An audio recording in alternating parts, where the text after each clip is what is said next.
அனைவருக்கும் வணக்கம். நான் உங்கள் பிஜேஆர் பேசுகிறேன். நேற்று நம்முடைய ஒன்றிய நிதியமைச்சர் நிர்மலா சீதாராமன் அவர்கள் ஒரு கருத்தை சொல்லியிருக்கிறார்கள். அதாவது பிஜேபி அவர்களை போட்டியிட கேட்டுக்கொண்டதாகவும் அதற்கு பதிலாக அதனை தன்னிடம் அவ்வளவு பணம் இல்லை.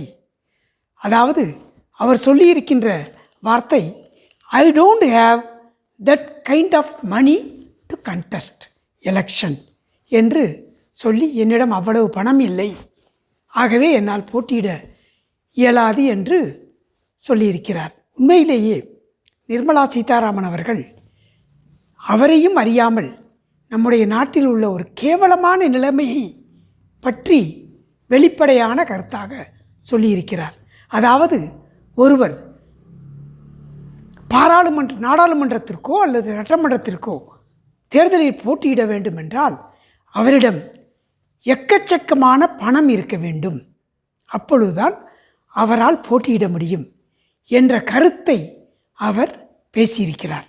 தட் கைண்ட் ஆஃப் மணி, அதாவது நிறைய பணம் இருப்பவர்களால், கோடிகளில் செலவிடக்கூடியவர்களால் மட்டுமே நம்முடைய தேர்தல்களில் நிற்க முடியும் என்கின்ற நிலைமை மிகவும் துரதிர்ஷ்டவசமானது. ஒன்று கட்சி செலவழிக்க வேண்டும், அல்லது அரசாங்கமே அங்கீகரிக்கப்பட்ட வேட்பாளர்களின் செலவினை ஏற்றுக்கொள்ள வேண்டும். அப்பொழுதுதான் அது உண்மையான ஜனநாயகமாக இருக்கும். அது அன்றி வேட்பாளர்கள், ஆனால் இப்பொழுது நிலைமை என்னவென்றால் போட்டியிடக்கூடிய 90 விழுக்காடு கட்சி சார்பில் நிற்பவர்களுடைய பொருளாதார நிலைமை பல ஆயிரம் கோடி வைத்திருப்பவர்கள், அவர்கள்தான் போட்டியிட முடிகிறது, அவர்கள்தான் போட்டியிடுகிறார்கள். இது ஜனநாயகமா அல்லது பணநாயகமா? இந்த கேள்வியை நம்முடைய நிதியமைச்சரே முன்வைத்திருக்கிறார். இது உண்மையிலேயே வருத்தப்படக்கூடிய ஒரு விஷயமாகத்தான் தோன்றுகிறது. நம் நாட்டில் 75 ஆண்டுகளுக்கு மேலாகி சுதந்திரமடைந்து இப்படி ஒரு நிலைமை, தேர்தலில் போட்டியிட தனிநபர்கள் 100 கோடி 200 கோடி செலவழிக்க வேண்டும் என்கின்ற நிலைமை. அப்படி செலவழிப்பவர்கள் எதற்காக அதனை செலவழிக்கிறார்கள்? அதனை முதலீடாக கருதி அதற்கு மேலும் பல மடங்கு கொள்ளையடிப்பதற்குத்தானே அதனை செலவழிக்கிறார்கள். வேறு மக்கள் சேவைக்காக தன்னுடைய பணத்தை செலவழிக்கின்ற அரசியல்வாதி இருக்கிறார்களா? நான் கேட்கிறேன், மக்கள் சேவைக்காக தன்னுடைய சொந்த பணத்தை 100 கோடி 200 கோடி செலவழிக்கிறவர்கள் இருக்கிறார்களா? இல்லை. 100 கோடி போட்டால் 1000 கோடி சம்பாதிக்கலாம் என்கின்ற நிலைமையில் தானே அவர்கள் இருக்கிறார்கள். ஆகவே நம்முடைய நிதியமைச்சர் உண்மையிலேயே வெளிப்படையாக கூறியமைக்கு அவரை பொறுத்தவரை இந்த வகையில் அவர் மீது மதிப்பு மரியாதையும் உண்டு. அவருடைய மகள் திருமணத்தை கூட மிக எளிய முறையில் நடத்தியிருந்தார். ஆகவே மற்ற மாற்று கருத்துக்கள் இருந்தாலும் கூட அவரை பொறுத்தவரை இந்த உண்மையான கருத்தை வெளியிட்டமைக்கு உண்மையிலேயே நாம் அவரை பாராட்ட வேண்டும். இது நாம் அனைவரும் வெட்கி தலை குனிய வேண்டிய ஒரு உண்மை.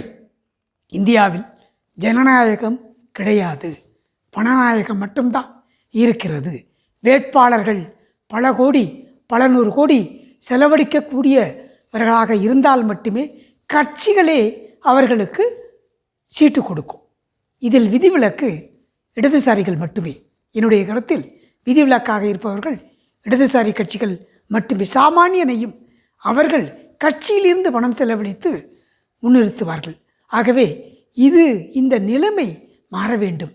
ஒன்று அரசாங்கமே வேட்பாளர்களுடைய செலவினங்களை ஏற்றுக்கொள்ள வேண்டும்.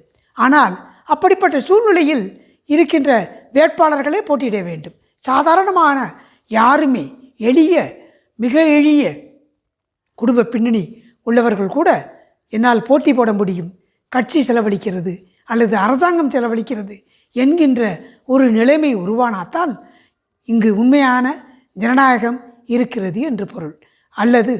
அல்லாவிடின் இவ்வாறு 100 கோடி 200 கோடி செலவழிப்பவர்கள் அதை வியாபாரமாக முதலீடாக கருதித்தான் செலவழிக்கிறார்கள்.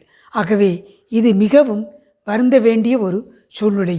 நம்முடைய ஜனநாயகம் எந்த அளவுக்கு தரம் தாழ்ந்து போயிருக்கிறது 75 ஆண்டுகளில் எந்த அளவுக்கு தரம் தாழ்ந்து போயிருக்கிறது என்பது நாம் அனைவரும் வெட்கி தலை குனிய வேண்டிய ஒரு உண்மையை நம்முடைய மாண்புமிகு நிதியமைச்சர் அவர்கள் கூறியிருக்கிறார்கள். மீண்டும் மற்றொரு காணொளியில் நம்முடைய கருத்தை பேசுவோம். நன்றி, வணக்கம்.